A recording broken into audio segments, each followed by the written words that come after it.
Өнөөдрийн байдлаар манай улсын хэмжээнд ураны 109 лиценз олгох жишээ ихэнх нь хайгуулын шатандаа явж байгаа бол Баруун аймагт аль хэдийнэ олборлоод эхэлж гисэн байна. Цаашдаа Монгол орны Хичнээн аймагт уран олборлож байгаль орчинг цацрагаар хордуулахыг мэдэх аргагүй.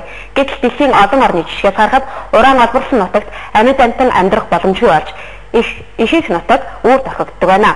Тухайлбал хуучнаар зөвлөлт холбоот улсын Казимын хойгт 1937 онд хэсэг хугацаанд уран олборлсон ч өнөөдрийн хүртэл тухайн газарт ажиллаж байсан хүмүүсийн талаарх мэдээлэл байдаггүй байна.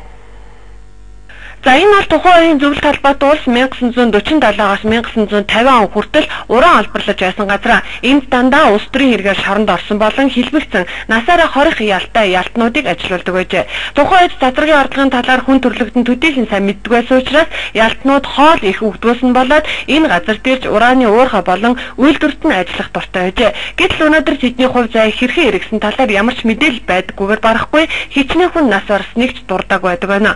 Одоо энэ нутаг очих зам нь бартаатай болжээ. Гэсэн ч бороо хур ихтэй үед ойрхон байдаг террасовын гол руу их хэмжээний цацраг урсан ордог байна. Саяхан дээрх газарт хаягдсан торхноос шинжилгээ хийхэд цагт 300 микрорентгений цацраг илэрсэн байна. Энэ нь хүлээн зөвшөөрөгдсөн хэмжээнээс 10 дахин их юм а. Одоо тэр газрын цацрагийг булшлах болон дахин сэргээхэд дэндүү хөрөнгө шаардлагатай бараг боломжгүй гэж нутгийн удирдлагууд үзэж байгаа юм байна. За энэ мэтээр уран олборлсон, хайсан хог хаягдлыг нь булшилсан бүхэл газрнуудыг сүнэж үлддэг олон жишээ байна. Гэтэл манай улс энэ уран хайх олборлох цаашлаад хог хаягдал булшлах байгууламж хүртэл байна гэж байгаа нь үнэхээр ирээдүгөө булшилсан хэрэг юм а. Одоо манай улсад 109 ураны лиценз олгогдсон байна. За үүний 20 нь Сүхбаатар аймагт байгаа юм.